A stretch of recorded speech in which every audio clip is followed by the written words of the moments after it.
Jūra vēl nav aizsalusi un piesnigušajā pludmalē parādās tikai retais pastaigu mīļotājs, bet arī šajā laikā 32 km garo pludmali uzrauga dežurants 6 glābšanas stacijās. Kopš 1997. gada glābēji strādā roku rokā ar Jūrmalas ātro palīdzību. Šādu modeli par veiksmīgu atzinusi arī Eiropas glābšanas asociācija. 2009. gada janvārī pieņemtais ministru kabineta lēmums paredz visas pašvaldību pārziņā esošās ātrās palīdzības stacijas līdz 2010. gada vidum apvienot vienotā valsts dienestā. Jūrmalnieki ar to nav mierā, tāpēc jau pusgada garumā notiek saraksts ar veselības ministriju. Bez tā finansējuma, ko mēs saņemam no valsts, mums arī nāk palīgā Dome.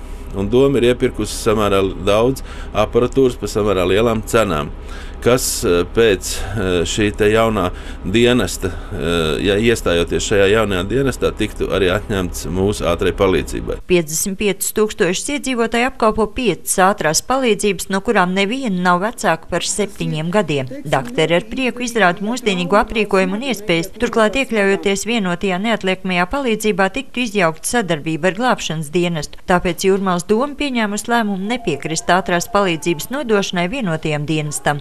Mūsu iedzīvotājiem būs ļoti labi. Viņi jau pieradusi pie mums. Mēs jau zinām tās slimniekus, kad ir hroniskas slimniekus, mēs jau zinām pēc vārda, pie kā var braukt. Un kur šodien tagad adresi bija Āviņu iela, tur meža kaut kur. Tur ļoti grūti atrast tagad sniegā. Un mēs zinām, kur ir braukt. Esošo sistēmu, kurā ātrā palīdzība ir vienota ar slimnīcu un poliklīniku, par labāku un drošāku atzīst arī ogrēnieši. Tāpēc vēstuli uz veselības ministriju ceļojusi arī no Ogres. Mūsu slimnīcas ātrās palīdzības mašīnas daļa saņemta gan no vāciešiem, gan zviedriem, kā savu veidu dāvinājumu vai kā komunās palīdzības mašīnas. Bet viņas ir ļoti labā tehniskā kārtībā, labā aprīkojumā, un mēs esam parakstījuši līgumus par šo dāvinājumu pieņemšanu, kas paredz to, ka mēs šos dāvinājumus nevaram vienam citam nodot, kā tikai izmantot savām vajadzībām.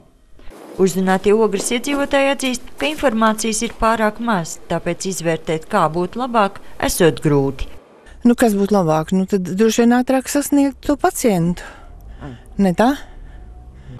Vienotajā neatliekamās medicīniskās palīdzības dienestā pašlaik nav iekļaujušās 9 no 39 pašvaldību pārziņā esošās ātrās palīdzības stacijām.